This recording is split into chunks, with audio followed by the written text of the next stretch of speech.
Hi, I'm Charles Farrell, and this is Dominican Cigar Insider.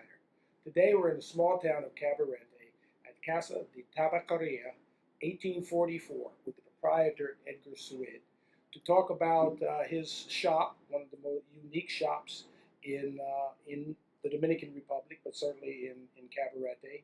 And we're going to get to know a little bit about him and what he does and how he does it. The Hi, shop has been Charles. open for about a year now. Yes, Okay. the 25th of September we'll have the first year. Okay. How did the idea? Well, first, give us a little bit about your background in cigars.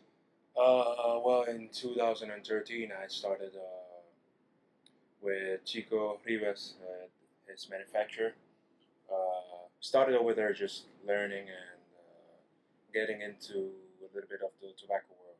Then I moved to other places as well with tobacco. Then I came back and started with the Campesino cigar brand, Okay. and selling cigars in Dominican. Now this year, officially selling cigars in the U.S. and a little bit in Switzerland. And last year, we were looking for a place to make something similar like this, uh, between Santo Domingo or Santiago or even here, but we were not thinking of that Caberte would be the place. Okay. And last summer we found the place and we made this. Okay. Yep. Um, Tabacaria 1844. How did that name develop? Where does that? What are the origins? 1844. It's a year of the Dominican independence. Okay. So we exclusively work with Dominican tobacco. Our cigars are Dominican puros, and what we try to do always it's the Dominican puros. So 1844 as the number of identity with the Dominican Republic, and mainly that. Okay. So it puts the stamp that this is truly Dominican Yes, cigar. yes, Dominican. Maybe not tradition, but Dominican culture. Okay. Yeah. I got you. The Campesino, as I told you, it's one of my favorite cigars, and it's probably the best new cigar I've tried in a couple of years. The reviews are off the charts. Every review that I've read is off the charts.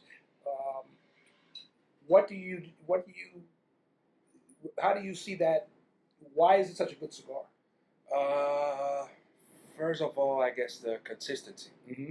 That at the factory they really work hard with consistency and quality control. Right. So whenever we get a product out for you, it would be always the same, and to try to give you the best for the best price. You know, so uh, basically that. Okay. Yeah. Your shop is small, intimate. Yeah. Was it designed to be that way? Would you have liked more space, or is this when you saw it, so let me start here? Yeah, yeah. We thought of starting here. Only 20 square meters space, but I mean it's such a small space that it's very, but as well it's comfortable. It's as you said, intimate. I like it very much, and for now we're not thinking of expanding. Not for now.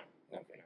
Very much so. When I'm coming here, it's usually you're introducing me to family and friends. So a lot of your support, it's sort of almost like a hangout spot for your friends. This is kind of the living room of most of our habitual customers. Right. This is their living room. Right. And what I think is really kind of unique about it, you can come here, um, order food, Yeah. good food, Yeah. Italian, Chinese, tapas from restaurants around here, and literally come have your dinner, have a cigar, and you have an extensive selection of wines and other beverages and beers. That's kind of unique Yeah, for yeah, a it cigar is. lounge. It is. You know, It is. you Um, speaking of wines and cigars, a lot of times when you see pairings, you see them with rums and whiskeys and bourbons. But people come here to enjoy a good German beer or some of the other beers that you have that are not sort of name brand beers. Yep. Your wine selection is not extensive, but there's some very fine wines. How did you go about putting thought into that? I mean, were people asking you to provide wine and beer, or was you saw this as another offering that separated you from other cigar lounges? Well, that the thing is that with the first with the pairings, Mm-hmm. that's very very personal. Okay. Uh, but going to the main thing of the wines and the beers and whatever, it's just we get people here that maybe not all of them smoke cigars, Right. so they look for a wine, and we have unique wines that you don't get neither here in town. Mm-hmm. So it makes kind of special. We have a big clientele of women's that come just to have their wines, maybe not cigars. They don't bother to smoke. That's something Sure. something amazing. Okay. And but they come here and they enjoy the wines and the food and whatever, and that's it. So it's not only cigars, Right. But we as well with the beers, we have people that come have a cigar, have a dark beer, and maybe a rum or whatever. But it's yeah, it's kind of our selections of beers and wines. It's very very different from what you get here. Okay. What do you see for the future? What do you see yourself in 3 or 4 years? Are you going to expand your cigar line, or what is the vision for the future? Yes, it's the certainly we will expand the cigar lines and hopefully the stores, not only here in Caberte, maybe another store, or in Santiago, or in Santo Domingo, but that will be for the next years. For the next